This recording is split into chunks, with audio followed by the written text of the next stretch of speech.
আসসালামু আলাইকুম। সন্ধ্যে ৭টা, বাংলাদেশ বেতার খুলনা। খবর পড়ছে মির্জা নুরুজ্জামান। দেশের অন্যান্য স্থানের মতো খুলনায় আজ বিশ্ব অটিজম সচেতনতা দিবস ২০২৬ পালিত হয়। এবছর দিবসের প্রতিপাদ্য ছিল অটিজম কোনো সীমাবদ্ধতা নয়, প্রতিটি জীবন মূল্যবান। রাষ্ট্রপতি মোহাম্মদ শাহাবুদ্দিন এবং প্রধানমন্ত্রী তারেক রহমান এ উপলক্ষে পৃথক বাণী দেন। খুলনা উপলক্ষে জেলা সমাজসেবা কমপ্লেক্সের কনফারেন্স রুমে আলোচনা সভা ও সহায়ক উপকরণ বিতরণ অনুষ্ঠানের আয়োজন করা হয়। জেলা প্রশাসক মিজহুরে জান্নাত অনুষ্ঠানে প্রধান অতিথি এবং deputy civil surgeon doctor Mohammad Mizanur Rahman বিশেষ অতিথি ছিলেন। জেলা সমাজসেবা কার্যালয়ের উপপরিচালকের সভাপতিত্বে অনুষ্ঠানের সংশ্লিষ্ট বিভাগের কর্মকর্তা সহ বিভিন্ন শ্রেণী পেশার মানুষ উপস্থিত ছিলেন। বর্তমান সরকারের নির্বাচনী ইশতেহার বাস্তবায়নে প্রচার কার্যক্রমের আওতায় প্রধানমন্ত্রী ঘোষিত অগ্রাধিকার কর্মসূচি ফ্যামিলি কার্ড, খাল খনন, বৃক্ষরোপণ, নারীর জন্য গাড়ি, কৃষক কার্ড ও কৃষি ঋণ মওকুফ বিষয়ে এক প্রেস ব্রিফিং আজ খুলনা প্রেস ক্লাবের হুমায়ুন কবির বালু মিলনায়তনে অনুষ্ঠিত হয়। বিভাগীয় জেলা তথ্য অফিসের পরিচালক গাজী জাকির হোসেন এ বিষয়ে সাংবাদিকদের ব্রিফ করেন। এতে জানানো হয়, ফ্যামিলি কার্ডের মাধ্যমে প্রথম পর্যায়ে দেশের ১৪টি উপজেলার ১৪টি ইউনিয়নের ৩৭,৫৬৭টি হতদরিদ্র পরিবার প্রতি মাসে ২,৫০০ টাকা হারে এ সুবিধা পাচ্ছে। পর্যায়ক্রমে সারা দেশে প্রাথমিকভাবে ৫০ লাখ দরিদ্র পরিবারের জন্য ফ্যামিলি কার্ড চালু করা হবে। খাল খনন কর্মসূচি বাস্তবায়নের মাধ্যমে দেশব্যাপী প্রাথমিকভাবে ৫৪টি জেলায় এ কর্মসূচির উদ্বোধন করা হয়। এরই ধারাবাহিকতায় যশোরের শার্শা উপজেলার উলাশী খাল এবং খুলনা জেলার ডুমুরিয়া, বটিয়াঘাটা, দাকব, দিঘলিয়া, তেরোখাদা, রূপসা, পাইকগাছা ও কয়রা উপজেলার খাল খনন কাজ চলমান রয়েছে। আগামী ৫ বছরে দেশে ২৫ কোটি বৃক্ষরোপণ করা হবে। এর মাধ্যমে সরাসরি পরোক্ষভাবে ৩.৫ লাখ সবুজ কর্মসংস্থান তৈরি হবে।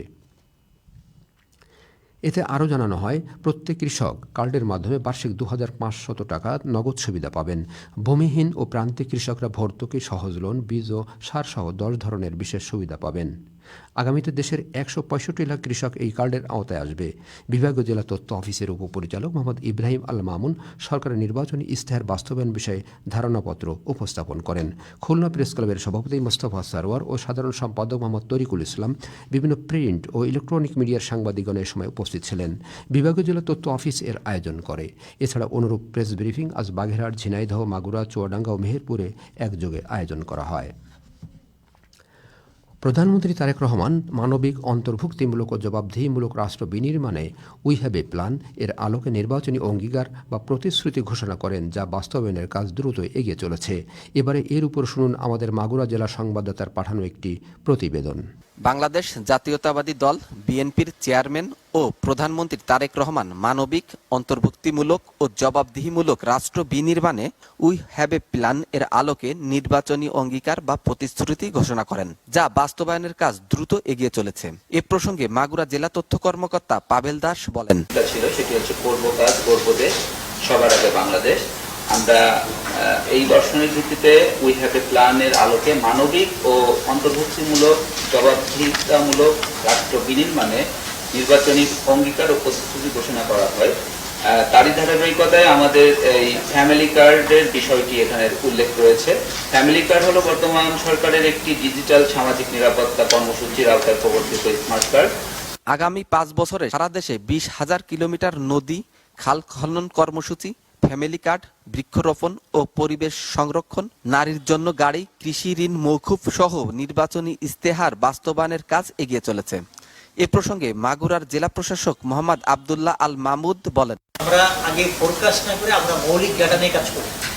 যখনই আসবে আমরা লোকাল স্থানীয় সংসদ সদস্য আছেন, আমাদের সমাজ সেবা অধিদপ্তর আছেন, আমরা সরাসরি প্রত্যেক ওয়ার্ড ভিত্তিক আমরা তালিকা তৈরি করে দেবো, করে আমাদের রিয়েল কেমন, আমাদের ডিমান্ড কেমন, সেই এস্টিমেটটা আমরা সেন্টারে পাঠাবো। ওনারা কোনো আমাদের ফোরকাস্ট দিবে না যে আমরা আন্দাজে একটা তথ্য নেব।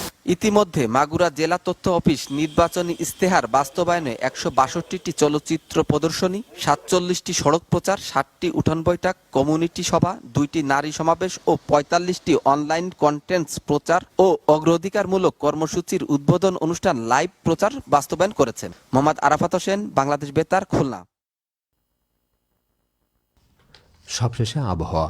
আজ রাত 1টা পর্যন্ত পূর্বাভাসে বলা হয়েছে যশোর, রাজশাহী, কুষ্টিয়া, রংপুর, দিনাজপুর, পাবনা, বগুড়া, টাঙ্গাইল, বরিশাল, পটুয়াখালী, নোয়াখালী, ময়মনসিংহ, ঢাকা, কুমিল্লা, চট্টগ্রাম, কক্সবাজার ও সিলেট অঞ্চলে পশ্চিম উত্তর পশ্চিম দিক থেকে অস্থায়ীভাবে ঘন্টায় 60 থেকে 80 কিলোমিটার বেগে ঝোড়ো হাওয়া বয়ে যেতে পারে। সেই সঙ্গে বৃষ্টি অথবা বজ্রসহ বৃষ্টিপাতের সম্ভাবনা রয়েছে। এসব এলাকার নদীবন্দর সমাকে 2 নম্বর নৌ হুঁশিয়ারি সংকেত দেখাতে বলা হয়েছে। এছাড়া দেশের অন্যত্র একই দিক থেকে অস্থায়ীভাবে ঘন্টায় 45 থেকে 60 কিলোমিটার বেগে দমকা থেকে ঝোড়ো হাওয়া বয়ে যেতে পারে। সেই সঙ্গে বৃষ্টি অথবা বজ্রসহ বৃষ্টিপাত হতে পারে। এসব এলাকার নদীবন্দর সমূহকে 1 নম্বর সতর্কতা সংকেত দেখাতে বলা হয়েছে। খবর শেষ হলো। আমাদের পরবর্তী খবর প্রচারিত হবে আগামীকাল সকাল 8টা 10 মিনিটে বাংলায়।